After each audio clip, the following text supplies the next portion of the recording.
एक लोहार ने सिर्फ समुद्र के देवता पोसाइडन की कहानियों के आधार पर 1000 साल पुराने ठंडे लोहे का इस्तेमाल किया। अटलांटिस के किंग के लिए सोने का एक त्रिशूल बनाया जिसमें मौजूद थी समुद्र के देवता की शक्ति। किंग ने न सिर्फ बाकी 7 कबीलों पर जीत हासिल की बल्कि जमीन पर भी एक मजबूत अलायंस बनाया। जब दूसरी सभ्यताएं धरती को चपटा मानती थी, अटलांटिस पहले किंग की लीडरशिप में टेक्नोलॉजी के युग में पहुंच चुका था। उस वक्त उनका देश तरक्की कर रहा था और उन्होंने अनलिमिटेड एनर्जी का राज भी खोज लिया था। लेकिन इसी वजह से राज करने वालों का लालच भी बढ़ने लगा। वे मौजूदा हालात से खुश नहीं थे और त्रिशूल को और ज्यादा पावर देना चाहते थे। पर इस काम ने देवताओं को पूरी तरह नाराज कर दिया और अचानक एक बड़ी सजा आ गई। अटलांटिस पर उनकी एडवांस टेक्नोलॉजी जिस पर उन्हें गर्व था पूरी तरह तबाह हो गई। इस अचानक आई मुसीबत के सामने कमजोर इंसान कुछ नहीं कर पाए। पूरा अटलांटिस किंगडम एक पल में समुद्र में डूब गया। लेकिन किस्मत से ऐसा लगा कि देवता उन्हें पूरी तरह मिटाना नहीं चाहते थे, बल्कि उन्होंने समुद्र के नीचे सबके लिए भविष्य की ओर जाने वाला एक रास्ता खोल दिया। लंबे समय के विकास के बाद कुछ लोगों को पानी के अंदर सांस लेने की एबिलिटी मिली। कुछ लोग समुद्र में रहने के लिए और बेहतर बन गए, जबकि कुछ लोग बदलकर डरावने समुद्री जीव बन गए। किंग को लगा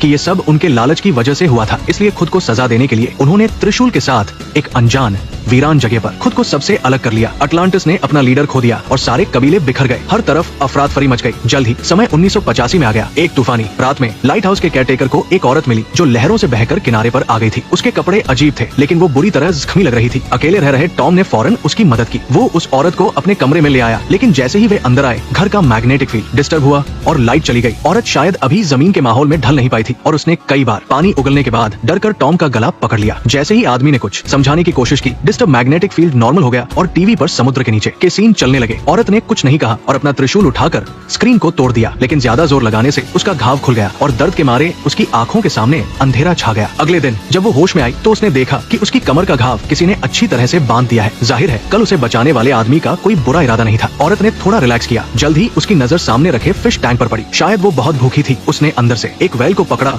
और मुंह में डाल लिया। टॉम ने उसे शांत करते हुए प्यार से सिखाया कि टी कैसे पीते हैं। तब जाकर औरत के चेहरे पर एक रिलैक्स वाली मुस्कान आई। कुछ बातचीत के बाद टॉम को पता चला कि वो औरत समुद्र के नीचे की दुनिया अटलांटिस की क्वीन है। अपने पिता की तय की हुई पॉलिटिकल शादी से बचने के लिए वो इंसानी दुनिया में आ गई थी, लेकिन इसी वजह से दोनों को एक दूसरे से प्यार हो गया और उनकी एक अलग ही लव स्टोरी शुरू हुई। कुछ समय बाद मिक्स ब्लड आर्थर का जन्म हुआ। उन्हें लगा था कि वे तीनों एक सिंपल और खुशहाल जिंदगी जिएंगे, लेकिन कुछ साल बाद एक जोरदार आवाज ने उनकी शांति भंग कर दी। क्वीन अटलाना समझ गई कि कुछ गड़बड़ है और उन्होंने फौरन अपने पति से बेटे को छिपाने को कहा। लेकिन तभी खास कपड़े पहने समुद्र के सोल्जर्स अंदर घुस आए। वे किंग के ऑर्डर पर प्रिंसेस को शादी के लिए वापस ले जाने आए थे। अपनी फैमिली की सेफ्टी के लिए क्वीन को उन सोल्जर्स को हटाना था जो जानते थे कि उन्होंने एक फैमिली बना ली है। टॉम ने ये देखकर अटलाना को त्रिशूल फेंका। समुद्र के देवता की पावर उनकी पूरी बॉडी में फैल गई। क्वीन ने फुर्ती से उन हमला करने वाले दुश्मनों को संभाल लिया। हालांकि खतरा टल गया था, लेकिन क्वीन अपने पिता को जानती थी। अगर वो चुपचाप अटलांटिस वापस नहीं गई तो अगली बार अपने बेटे को बिना किसी परेशानी के बड़ा होने देने के लिए अटलाना को